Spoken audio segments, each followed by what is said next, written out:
So some people, experience is the best teacher. At times, when you hear some people, the way and manner at which they contribute to the policies going on in this country, Nigeria, you begin to wonder why are these people, it seems as if they are heartless. No, they are heartless. They are not heartless because of the experience they've had in the past. They don't even want to turn to anybody. Oh, maybe this one will be better, or this politician will be better. This one will be okay because you'll be like, okay, but this one is okay now. Why are you now? Everybody cannot be the same. But some people just like there's nobody to be trusted. You now ask, okay, if nobody is to be trusted, then who is going to reform the country? Who is going to make the country a better place that will be livable for everybody? You begin to ask that questions. So this brings us to the issue of a Fubara. Fubara now has gone into hiding. We don't know what is happening, whether they are cooking him somewhere because Fubara and his supporters, everybody is just quiet. Those who are always coming out to talk about, Fubara should not be maltreated and all of that. But all of a sudden, or just recently, when Tinubu came back from France, the next thing we heard that he had a meeting with Fubara. Some people even said Fubara went to meet him in London. I don't even know when Tinubu went to London because he was all through in France. Maybe he sneaked into London. They didn't allow anybody to know because a lot of people were just shouting, "Oh, Tinubu, why are you working visits in France in the first place? Why can't you go to a place in Nigeria to have a reflection? Other countries, their presidents do not come to anywhere, other places or Nigeria, apart from the fact that if they have any assignments or events, they need to cover." So a lot of people or Nigerians, many people were really busy with that. Maybe he sneaked into London. We don't know. But what we are hearing is that they met in London. But whether they met in London or not, but what we can attest to is the fact that they have met. And we have been hearing that Otompolo, this ex-Niger Delta militant, who happens to be the caretaker of the pipelines in the region, has said that Tinubu and Fubara are working hard to make sure that Tinubu and Wike working hard to bring Fubara back. And the way and manner at which Wike has been speaking these days, you know that something is really happening. Something they happen. So nobody is hearing from Fubara. Dele Momodu has even said that the man that they are even fighting for is not even they are not he's not reaching out to them, and we are hearing that they are giving him that condition that before, if he knows that he wants to go back as a governor, he must decamp to APC. Egbe kegbe. And you'll be wondering that why is it that Fubara has not been speaking? The people who have been speaking on his behalf, nobody is saying anything. That is a reality of the country that we are in. And people are like, if really is going to accept that condition, then why all the stress, why all the fights here and there? He would have just done their bidding. Because if he joins APC, meaning he's going to do the bidding. The bidding of Wike that he never wanted to do is still what he's going to do. So who is fooling who? Who is fooling who? And that's why a lot of people are worried that where is this guy? What is happening? At least let him come out, or his supporters, let them come out and debunk this story that we have been hearing for close to 1 week. Close to 1 week. Dele Momodu complaining that he has not even reached out to them.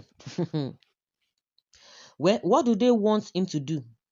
Since they said they don't even want money, why not exercise patience until the battle is finally over? His hands are full. They should put themselves in his shoes. I don't even think that that man sleeps the way he should.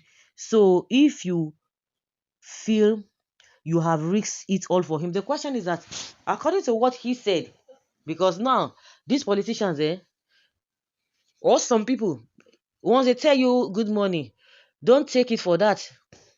Don't take that good money. If you take it, you're on your own. Just like a lot of people, a lot of things that Wike said.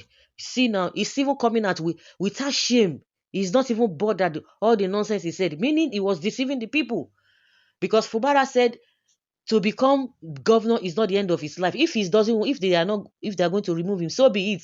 But we don't know whether he meant that statement when he said it. When he said it, whether he meant it, it is another thing. Because for him to have kept quiet, he would have come out and said, no, I'm not meeting with anybody. Or, I'm meeting with somebody. All of this and that. But nothing. Odi. Everywhere just quiet. Everywhere is just quiet. Well, This Momodu Dele Atenu master. Okay, you are expecting Fubara to come and do what? Dele Momodu, you talk from two sides of your mouth. Let me ask you, must you talk? Are you from River State? The same way you carried Peter Obi's 2023 presidential ambition on your head before. Are you for it? Dele Momodu, who supported, he never supported Obina. He was supporting Atiku now. What are you saying? How can you come and tell us Dele Momodu was on top of Obi's game? Then, okay, the same way you carried Obi's 23% ambition on your head before, now you do not even talk of him anymore. Ogadele Momodu, what this is not a BB Niger reality show or other entertainment aspect you are affiliated with. Genuine and unbiased Nigerians are talking about the restoration of River State and democratically elected governor of River State, suspended by Bola Tinubu. Does not even reach out as how, you know. Dele Momodu said this man is not reaching out to them, and like we have seen, we're not even hearing anything from him, from a Fubara. But I don't know whether they are fighting for, or whether he was reaching out to them before. Because if you say, oh, the man is not reaching out to you, meaning that was what was obtainable before. The man right now is drowning on suspension illegally. What have you people done or did? So he should continue to reach out to helpless political friends and so-called allies, which will pay him more at this time, to pursue cause to get him free and liberated. Also have his people liberated from so-called emergency rule by a strange man, gets his criminal suspension lifted, or continue to reach out to his helpless, powerless PDP politicians. Or in the recent, these guys are really failed. Article, we are going to talk about that one. That article, another deceiver. I don't understand. Let's say I don't even want to go into articles. Wala now. Very hypocritical from all of you. Imagine sanctifying what you are supposedly fighting against. It's always about a personal gains and not about the love for the people. For we will love anybody. No be this Dele Momodu they talk say why people they japa. If you have 100 million naira now, if you want japa. If Nigeria better, you go back. Put 100 million. If you have it, put it down now. In the next 1-2 years, everything go enter thin air. At the end of the day, you come back to square one. The only people who are making it are the politicians and their children. You see now, Wike is carrying his son. He's showing him around, just like the way Tinubu has already groomed the son. Obasa is doing the same thing. Oshomole is doing the same thing. Many of them like that. They have positioned their children. I've said it for some time now, that what I have noticed in Nigeria is that the most lucrative profession in Nigeria, because it's not supposed to be a profession, it's a service, but they have made it a profession. These politicians have made it a profession and is the most viable profession as we speak in Nigeria. Just go and join politics. Politics is what we're talking about. Very unfortunate. So guys, let's say your opinion and have your take on this. Thank you.